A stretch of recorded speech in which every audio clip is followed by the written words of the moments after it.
பாரத் நேயர்களுக்கு அன்பு வணக்கம்.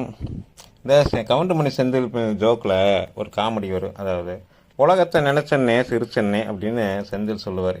கிட்டத்தட்ட தமிழ்நாட்டு மக்களுடைய நிலைமை அப்படித்தான் இருக்குது. நேற்று தொலைக்காட்சியில் பார்க்குறப்ப ஒரு எல்லா தொலைக்காட்சியிலையும் லைவில் ஒரு ப்ரோக்ராம் போயிட்டு இருந்துச்சு. என்னடா ப்ரோக்ராம் பார்த்தா மேடையில் நம்ம சிஎம் ஸ்டாலின் ஐயா இருந்தார். திரையுலக இயக்குநர்கள், அப்புறம் இந்த விஜய் டிவியில் வர்ற டிடிங்கிற தொகுப்பாளினி இவங்கெல்லாம் இருந்தாங்க. பெரிய நிகழ்ச்சி, பயங்கரமான கிராண்டாக ஏகப்பட்ட செலவு பண்ணி ஒரு நிகழ்ச்சி. என்னடா நிகழ்ச்சின்னு பார்த்தா கல்வியில் சிறந்த தமிழ்நாடு அப்படின்னு சொல்லி ஒரு நிகழ்ச்சி பண்ணிட்டு இருக்கிறாங்க.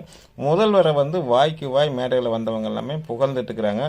போதாக்குறைக்கு நம்ம இயக்குநர்கள் வேறு அதில் மிக பிரபலமான இயக்குநர்கள் போட்டு முதல்வரையாவையும் திராவிட மாடல் அரசாங்கத்தையும் புகழுன்னு புகழ்ந்துட்டு இருக்கிறாங்க. உள்ளூர் ஆட்டக்காரங்கள வெளியூர் ஆட்டக்காரங்க மதிக்கிறதான வழக்கம். என்ன காமெடின்னு கேட்டால், நம்ம தமிழ்நாடு அரசினுடைய அமைச்சராக இருக்கிறார் தாமோ அன்பரசன் சொல்லி. அவர் ஒரு பள்ளிக்கூடத்தில் நடைபெற்ற நிகழ்ச்சியில் கிட்டத்தட்ட ஒரு ஆண்டு இருக்குன்னு நினைக்கிறேன்.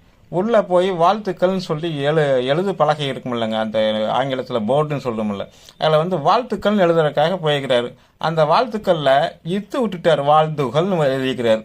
அதை நம்ம எல்லாருமே பார்த்துருப்போம். ஒரு அமைச்சர், திராவிட மாடல் அரசாங்கத்தில் இருக்கிற ஒரு அமைச்சருக்கு தமிழில் ஒரு வார்த்தை எழுதுறதுக்கு தெரியல, அந்த லட்சணத்தில் இருக்குது. இவங்க நடத்துகிற நிகழ்ச்சிக்கு பேர் என்னன்னாட்டா கல்வியில் சிறந்த தமிழ்நாடு. சரி சார், அமைச்சருக்கு தமிழ் தெரியல விடுங்க, அதனால் என்ன, 8 அமைச்சர்கள் இருக்கிறாங்க, தாய்மொழி தமிழே அல்ல அந்த 8 அமைச்சருக்கு, திமுக அரசில் இப்போ இருக்கிறவங்களுக்கு. சரி ரைட் விடுங்க, அதுக்கு எதுக்கு முதலமைச்சர் நீங்கள் இப்படி பேசுகிறீங்க அப்படின்னு சொல்லி நீங்கள் கேட்குறது புரியுது. முதலமைச்சர் அப்படி இல்லைங்க, புலமை மிக்கவர். 86 9 எவ்வளோன்னு கேட்டால் அவர் 97ன்னு கரெக்டாக சொல்லுவார். அது மட்டும் இல்லாமல் சுதந்திர தினம் எப்போ நம்ம அவர்கிட்ட கேட்டோம்னா மேடையிலேயே ஒளிபெருக்கியில் பக்காவாக சொல்லுவார். ஜனவரியா ஆகஸ்டா டிசம்பரான்னு சொல்லி ஒரு சின்ன குழப்பம் மட்டும் லேசாக தடுமாறுவார். மற்றபடி அவர் மிகவும் புலமை மிக்கவர். அவர் ஒரு கவிஞருக்கு மகனாக பிறந்தவர். அதனால் அவரையெல்லாம் தப்பு சொல்ல முடியாது, நம்ம அதை விட்டுருங்க. இதில் ஒரு பெரிய கூத்து என்னன்னாட்டா, அந்த மேடையில் ஒரு குழந்தைய ஜப்பானிய மொழியில் பேசி அசத்திய குழந்தை அப்படின்னு சொல்லி பயங்கரமாக புகழ்ந்துட்டு இருந்தாங்க. இவங்களுக்கு தான் வேறொரு மொழி படித்தாவே தமிழ் அழிஞ்சிருன்னு நம்பிக்கை உள்ளவங்களாச்சு. இந்தியை திணிக்குது மத்திய அரசு. மத்திய அரசுன்னு சொல்ல மாட்டாங்க, ஒன்றிய அரசுன்னு சொல்லுவாங்க. இந்தி தெரியாது போடான்னு சொல்லி ஒரு 4 நடிகர்களை கூப்பிட்டு நடிகைகளை கூப்பிட்டு அவங்களுக்கு ஒரு பனியனை பிரிண்ட் பண்ணி தந்து அதை ட்ரெண்டு பண்ணுவாங்க. அப்படிப்பட்ட ஆளுக்கு. ஆனால் ஜப்பானிய மொழி தமிழுக்கு சித்தி மொழி, சித்தப்பா மொழின்னு நினச்சிட்டாங்க போல் இருக்கு. சரி ரைட் விடுங்க. ஆனால் ஒன்று, ஏதாவது ஒரு அமைச்சரை கூப்பிட்டு கல்வியில் சிறந்த தமிழ்நாடுன்னு அந்த பதாகையில் எழுதிக்கிறத வாசிக்க சொல்லிடாதீங்க. அவங்களுக்கு டங்கு ஸ்லிப் ஆகி கலவியில் சிறந்த தமிழ்நாடுன்னு சொல்லிட போகிறாங்க. அது வேற வம்பா போயிடப்போம். ஒரே ஒரு வருத்தம் தாங்க, அதாவது தமிழ் எக்ஸாம், தமிழ் தேர்வு எழுதுறதுக்கு ஆப்சண்ட் ஆகிறவங்களுடைய எண்ணிக்கை 37,000 அப்படின்னு சொல்லி கடந்த ஆண்டுக்கு முந்தின ஆண்டு செய்திகள் படித்தேன். அப்படி இருக்கிறோம். ஆனால் நம்ம கல்வியில் சிறந்த தமிழ்நாடுன்னு சொல்லி நிகழ்ச்சி நடத்துறதுக்கு தகுதி இருக்குதான்னு சொல்லி ஒரு லேசாக உள்ள ஒரு கேள்வி. என்னுடைய கருத்து சரியா தப்பா அப்படிங்கிறதுக்கு முன்னாடி இன்னொரு விஷயம் நம்ம சொல்ல வேண்டியது என்னென்னா, கல்வியில் சிறந்த தமிழ்நாடு உயர் கம்பன் பிறந்த தமிழ்நாடு அப்படின்னு தான் நம்ம சொல்லுவோம்.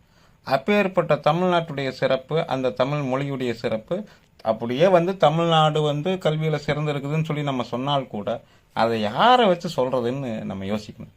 4 திரைப்பட இயக்குநர்கள், 2 திரைப்பட நடிகர்களை வச்சு தான் தமிழுடைய சிறப்பையும் தமிழ்நாடு தமிழில் சிறந்து விளங்குது அப்படின்னு சொல்கிறதையும் சொல்ல வேண்டிய நிலையில் நம்ம இருக்கிறோமா?